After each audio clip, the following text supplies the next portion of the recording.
Welcome back to another video, everybody. Heroes Gaming here, and I want to talk to you guys about creating players and editing players in the College Football 25.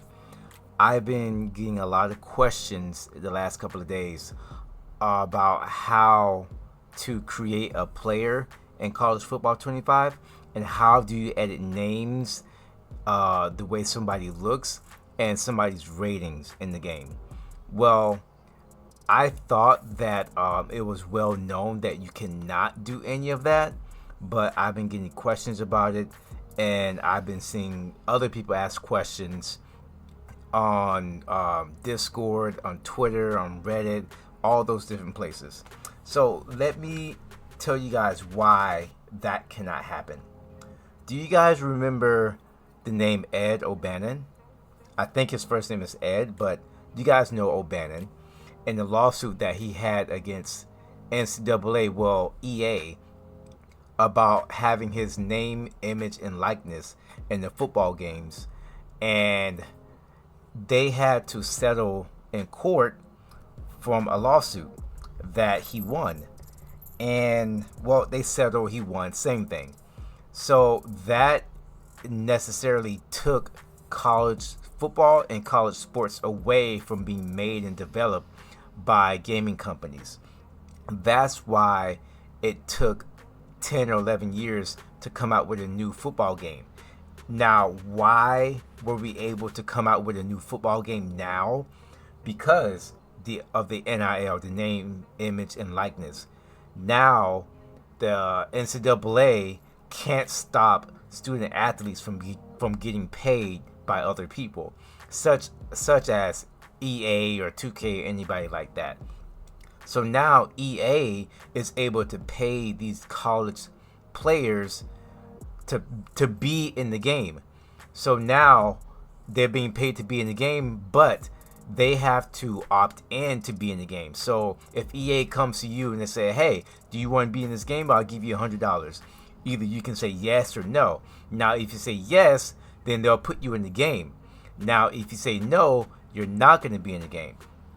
But if you say yes and they put you in the game, that means no one can change your name, no one can change how you look, and no one can change your ratings in the game because you are being paid. And if EA allows that, that would be a lawsuit. That would be another lawsuit on them. Now, let's talk about people who opted out and doesn't want to be in the game. Now, let's say Brian from Kentucky decided, oh, I don't want to be in the game. It's not important to me. EA is going to say, okay, cool. Now you're thinking, well, why can't I create a player? Well, remember Brian from Kentucky? Let's say someone created a player and they created Brian, first and last name, and exactly what he looks like, same position, from Kentucky, and somewhat of his ratings of what they think he might be. That, again, is another lawsuit because Brian is specifically told EA he does not want to be in the game. So if he's playing the game or he sees a YouTube video that someone made a player that looks just like him, that's another lawsuit. So that's why you cannot create and edit players in the game, because EA would get sued for that.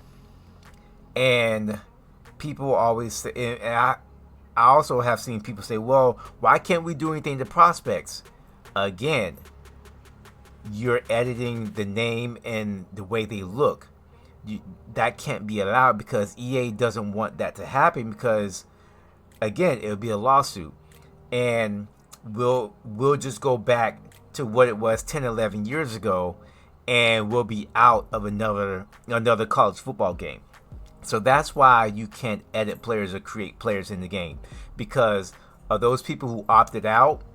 If someone goes and puts them in the game and then puts them in the download section so everybody can download that person or that player, that's a problem from EA, and they can get sued for that. That's why we're not able to create players in the game. And that's why it's taken so long for us to get another game was because of the NIL, the name, image, and likeness. College athletes weren't able to get paid. Now they're able to get paid, so now they're being paid to be in the game. So that's just a little breakdown of why you can't create or edit players in the game. If you guys have any other questions, just leave them down in the comment section. And as always, hope you guys all have a good day.